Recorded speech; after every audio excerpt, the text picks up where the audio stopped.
3 days ago, I turned 91 years old. This morning, I got out of bed on my own, got dressed on my own, walked downstairs, and made my own breakfast in the same kitchen I have used for years. No cane, no walker, no calling my children to come help me. If you had met me several years ago, you never would have believed this morning was possible. Back then, my legs were getting weaker every year. Standing up from a chair took effort. Climbing stairs made me stop and catch my breath.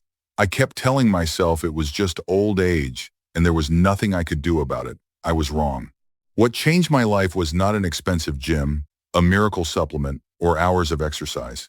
It was 5 simple movements I could do at home. I will show you every one of them today, how I learned them, and why I still do them every single morning. But the last movement is the one that truly changed everything. I wish someone had shown it to me 20 years sooner. This story has never really been about exercise. It has always been about my older brother. He used to walk every morning, take care of his yard, and drive wherever he wanted. Then his legs slowly grew weaker.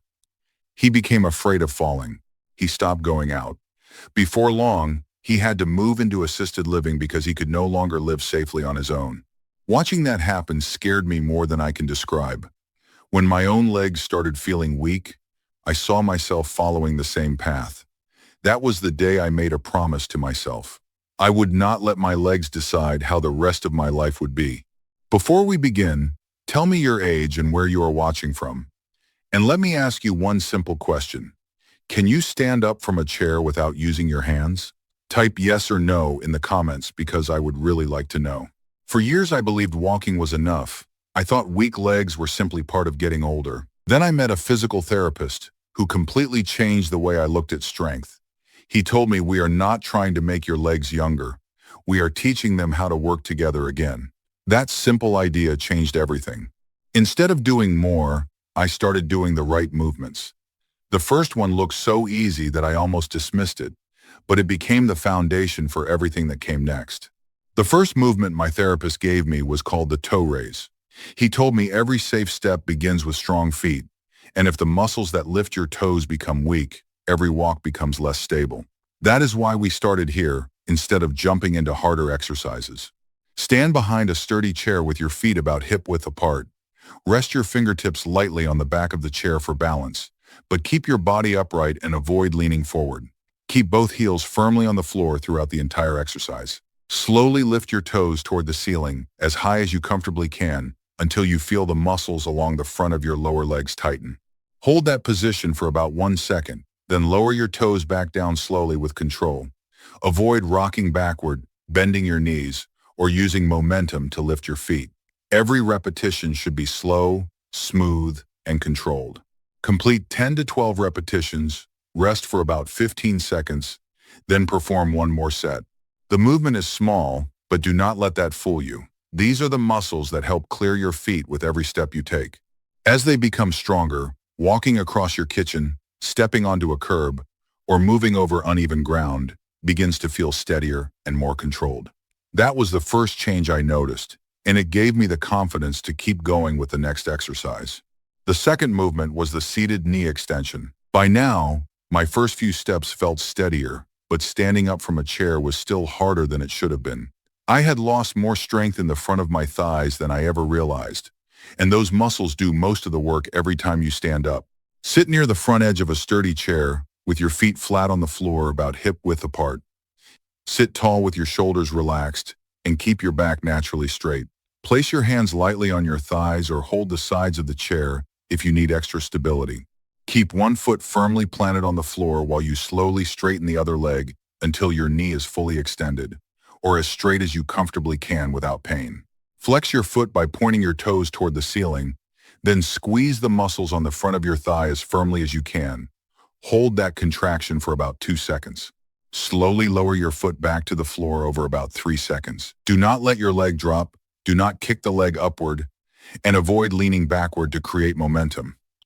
Every repetition should be slow, smooth, and controlled. Complete 10 to 15 repetitions on one leg before switching to the other. Rest for about 15 seconds, then perform one more set. If one leg feels weaker than the other, that is completely normal. Focus on good form, rather than lifting faster. After a few weeks, getting out of my favorite chair felt smoother. I was using my hands less, climbing stairs with more confidence, and my legs no longer felt as tired after simple daily activities. These first two movements gave me something I had not felt in a long time: confidence. For the first time, I believed my legs could become stronger instead of weaker. But as encouraging as those changes were, the biggest transformation was still ahead. The next movement taught my body something I had been losing for years, and I had no idea how important it would become. The third movement was the glute bridge. By this point, standing up was becoming easier, but I still noticed my body swaying more than it should when I walked. That was when I learned something that surprised me. Strong legs do not begin at the knees. They begin at the hips. When your hip muscles become weak, your body has to work much harder just to keep you balanced. Lie flat on your back with both knees bent and your feet flat on the floor about hip width apart. Place your arms comfortably at your sides with your palms facing down. Position your feet close enough that your fingertips can almost touch your heels. Before you begin, gently tighten your stomach muscles and keep your head and shoulders relaxed on the floor. Press through both heels and slowly lift your hips until your shoulders, hips, and knees form a straight line. Squeeze your glutes firmly at the top and hold for about 2 seconds. Avoid pushing your hips too high or arching your lower back. The movement should come from your hips, not your spine. Lower your hips slowly back to the floor with control. Do not let them drop. Complete 10 slow repetitions. Rest for about 15 seconds. Then perform one more set.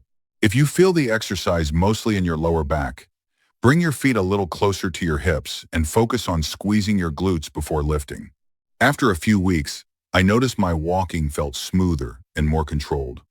I was not shifting from side to side as much, and I felt steadier when turning around or carrying groceries through the house. My hips had become stronger, and my whole body was beginning to move with more confidence. The fourth movement was the standing calf raise. By now, I was walking with more confidence, but my steps still felt a little heavy. I learned that strong calf muscles help push your body forward with every step, making walking, climbing stairs, and balancing feel much easier. Stand behind a sturdy chair with your feet about hip width apart. Rest your fingertips lightly on the back of the chair for balance, but keep your shoulders relaxed and your body upright. Keep both feet pointing straight ahead. Slowly press through the balls of your feet and lift your heels as high as you comfortably can. Rise straight up without rolling your ankles inward or outward. At the top of the movement, squeeze your calf muscles and hold for about 2 seconds. Lower your heels back to the floor slowly until both feet are completely flat. Do not bounce, drop your heels, or use momentum. Keep the movement smooth and controlled from beginning to end. Complete 12 to 15 repetitions, rest for about 15 seconds, then perform one more set. If you begin to feel stronger after a few weeks, try holding the top position for 3 seconds before lowering. After a few weeks, my steps felt lighter, climbing stairs became easier, and I noticed I could stand and turn with much better balance. Those small changes made everyday life feel safer and more comfortable. Looking back, these first 4 movements gave me a much stronger foundation than I had before. But if I had stopped here, I still would not have the legs I have today. The final movement brought everything together, and it became the one exercise that changed everything for me. The 5th movement was the split sit to stand. I almost skipped this one because it looked too simple to make a real difference. I could not have been more wrong. This single movement challenged my strength, balance, coordination, and control all at the same time. None of the previous exercises had done that.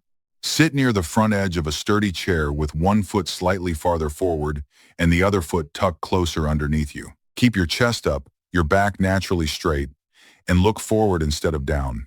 Lean your body slightly forward from your hips.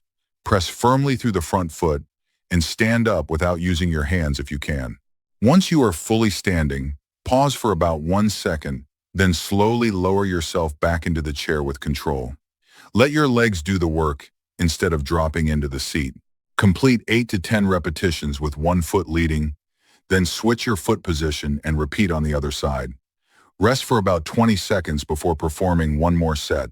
If standing without your hands is too difficult at first, Lightly touch the armrests or the chair for support, then gradually use less assistance as your strength improves. After a few weeks, I realized I was standing up without thinking about it.